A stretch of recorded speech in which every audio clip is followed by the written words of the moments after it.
नमस्कार प्रिय मित्रों, आप सभी का हमारे YouTube चैनल जीके गुरुजी अड्डा पर मैं शैलेश आप सभी का हार्दिक स्वागत और अभिनंदन करता हूं।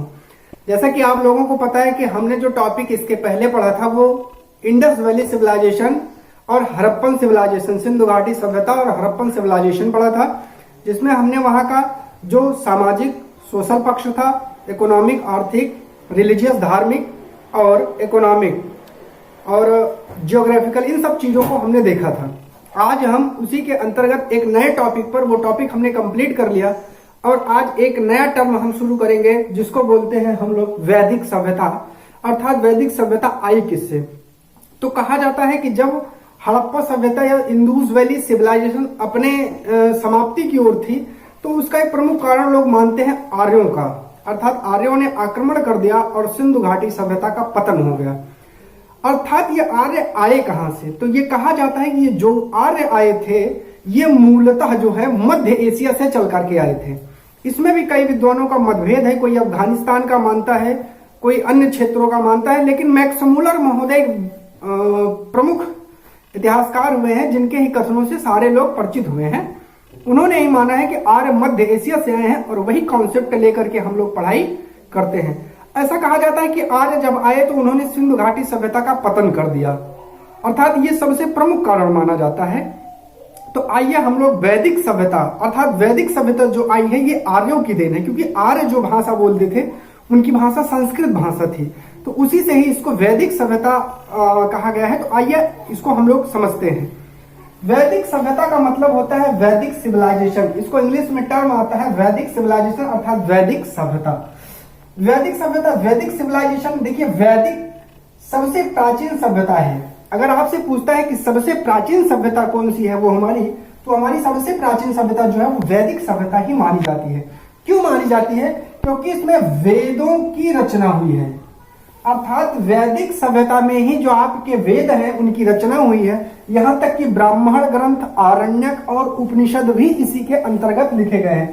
तो वैदिक में वेदों की रचना हुई है। और आपको पता है वेदों की संख्या कितनी है? तो आपको पता है वेदों की संख्या है 4।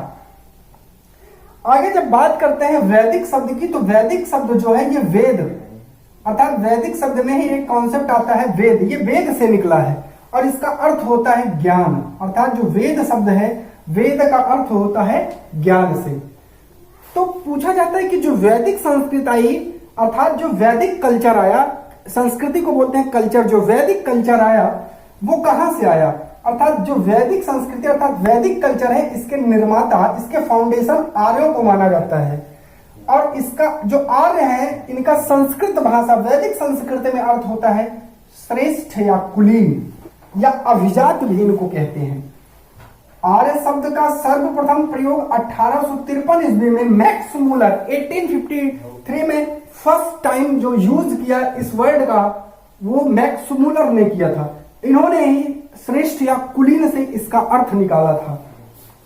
वैदिक संस्कृति को जब पढ़ते हैं तो वैदिक संस्कृति को 2 हिस्सों में पढ़कर तोड़ करके हम पढ़ते हैं, क्योंकि वैदिक संस्कृति एक 1200 वर्षों की है, एक लिखा में माना जाता है, लेकिन अनुमानतः मैं आपको बताऊं तो यह लगभग 2-3 हजार साल ये संस्कृति रही होगी। लेकिन इसको तोड़ करके जो अर्थात जो ऐतिहासिक दृष्टिकोण से इसको तोड़ा गया है, इसको 2 भागों में तोड़ा गया है। एक वैदिक संस्कृति को अध्ययन के लिए जब 2 भागों में तोड़ करके हम पढ़ते हैं तो हमको एक अच्छा अनुभव मिलता है। एक ऋग वैदिक काल, या इसी को ही हम पूर्व वैदिक काल भी कहते हैं। अगर आप समझना चाहें तो इसी को पूर्व वैदिक काल भी कहते हैं। और इसका टाइम पीरियड 1500 बीसी से लेकर के 1000 बीसी। बीसी का मतलब होता है बिफोर क्राइस्ट, अर्थात जीसस क्राइस्ट के जन्म से पहले, ईसा मसीह के जन्म से पहले का समय। और लगभग कहा जाता है कि जो ऋग वैदिक काल है ये लगभग 500 सालों तक रहा, अर्थात यह जो पीरियड रहा ये 500 सालों तक रहा। उत्तर वैदिक काल की जब बात करते हैं तो इसका टाइम पीरियड 1000 से 600 के बीच में आता है, अर्थात ये इसका कुल टाइम पीरियड जो है वो 400 का है। अर्थात ये सभ्यता 400 सालों तक चली और ये सभ्यता 500 सालों तक चली। तो हम कह सकते हैं पहले ऋग वैदिक काल आएगा, फिर उत्तर वैदिक काल आएगा। ये दोनों ही आर्यों से संबंधित है। ऋग वैदिक काल भी आर्यों से संबंधित है, उत्तर वैदिक काल भी आर्यों से संबंधित है। बस यहाँ आर्यों की सामाजिक, आर्थिक, राजनीतिक स्थिति कुछ दूसरी थी और लगभग उत्तर वैदिक काल में आर्यों की सामाजिक और आर्थिक धार्मिक स्थिति में परिवर्तन आ गया। इसी परिवर्तन को समझेंगे। सबसे पहले जो हम डिस्कशन करेंगे वो हम करेंगे ऋग वैदिक काल का, अर्थात जिसका टाइम पीरियड है 1500 से 1000 बीसी। अर्थात इसके बारे में जब हम पढ़ते हैं तो इस काल की जानकारी का एकमात्र स्रोत है ऋग्वेद संहिता।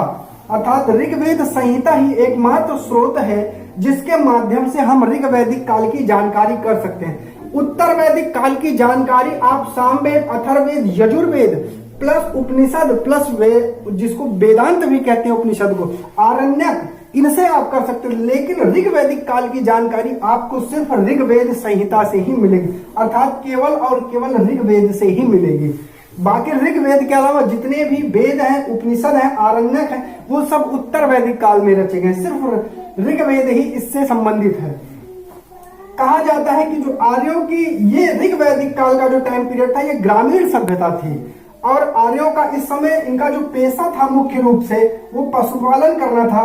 कृषि इनका गौण पेशा था। गौण का मतलब ये कृषि से उतना परिचित नहीं थे जितना होना चाहिए। ये पशुओं को ही पालते थे, उन्हीं को चराते थे और ये खाना बदोश जीवन व्यतीत करते थे।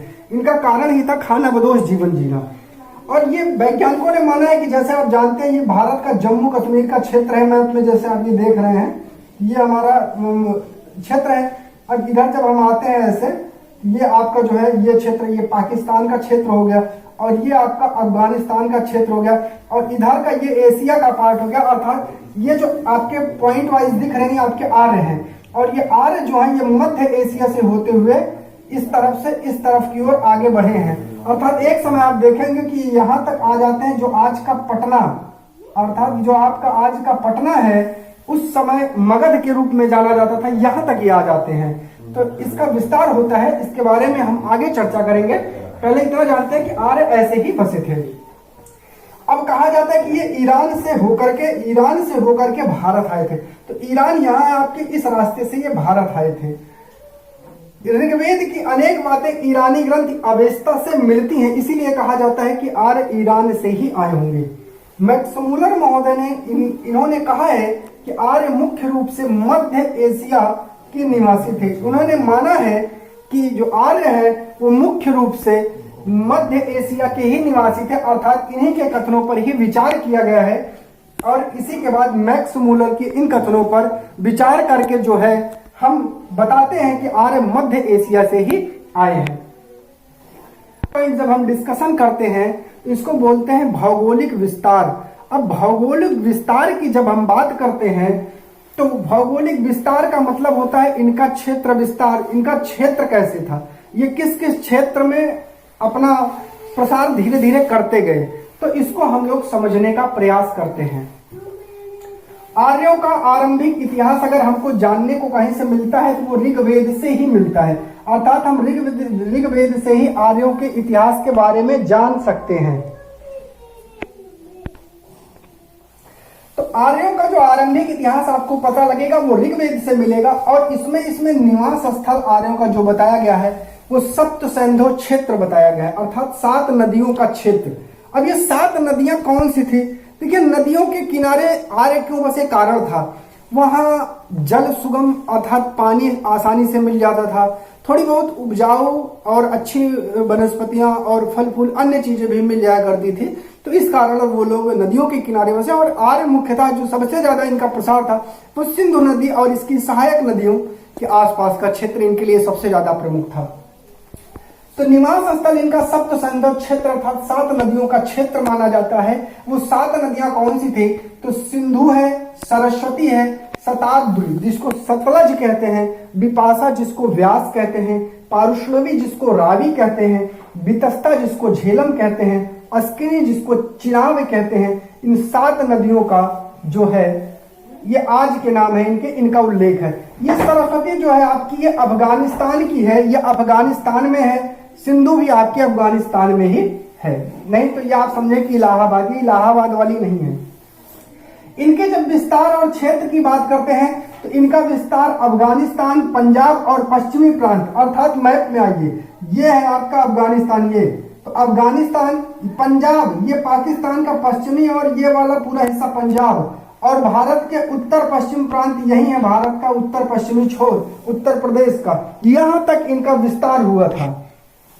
अब इसी में एक कॉन्सेप्ट आता है ब्रह्मवर्त किसे कहते हैं, अर्थात ब्रह्मवर्त सतलज से यमुना तक का क्षेत्र, यहीं पर है हमारा ब्रह्मवर्त। ये यही सतलज है और यही यमुना है, ये वाला क्षेत्र आपका जो है, यही क्षेत्र आपका ब्रह्मवर्त जो है, ब्रह्मवर्त क्षेत्र या ब्रह्मवर्त क्षेत्र के नाम से इसको जानते हैं।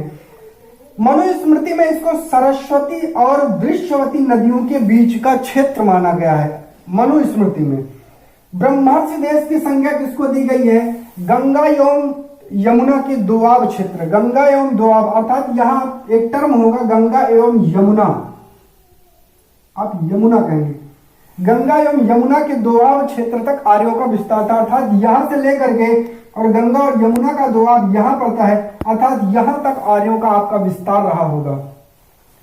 आर्यावर्त की बात करते हैं, संपूर्ण उत्तर भारत में आर्यों का विस्तार हो गया था, अर्थात ये इतना आपकी ये जो विंध्य की श्रेणी है, ये आपकी विंध्य श्रेणी है, तो ये विंध्य श्रेणी है, तो विंध्य श्रेणी जब ये है तो ये विंध्य श्रेणी क्या करती है, ये भारत को उत्तर और दक्षिण भाग में बांट देती है, अर्थात इसके ऊपर और ये हिमालय के नीचे पूरा आर्यों का विस्तार यहां तक हो चुका था और इसी को आर्यावर्त की संज्ञा भी दी गई है। नदी की बात करते हैं, ऋग्वेद में कुल 25 नदियों का उल्लेख है और ऋग्वेद के नदी सूक्त में, ऋग्वेद में एक नदी सूक्त है जहां पर 21 नदियों का वर्णन मिलता है। सिंधु सबसे प्रमुख या महत्वपूर्ण नदी बताई गई है, सरस्वती सबसे पवित्र नदी बताई गई, इसको देवी तमा अर्थात देवी तमा की संज्ञा दी गई है। माते तमा देवियों की माता, माते तमा की संज्ञा दी गई है और नदी तमा नदियों की माता की संज्ञा दी गई है। माते तमा मतलब माताओं की माता की भी संज्ञा इसको दी गई। गंगा का 1 बार वर्णन आपको मिलेगा और यमुना का 3 बार वर्णन ऋग्वेद में मिलता है।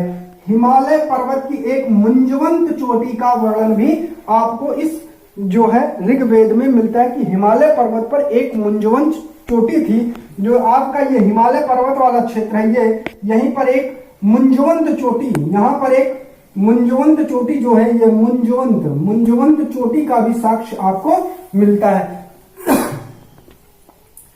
तो ये आपकी ऋग्वैदिक सभ्यता थी जिसके हम लोगों ने भौगोलिक विस्तार को समझा है। अब हम इसके सामाजिक, आर्थिक और राजनीतिक पहलू की चर्चा हम आपसे कल के वीडियो में करेंगे। यह वीडियो आपको कैसी लगी है कमेंट करके जरूर बताइएगा। चैनल को सब्सक्राइब कर लीजिए, वीडियो को लाइक और शेयर करना मत भूलिए। धन्यवाद।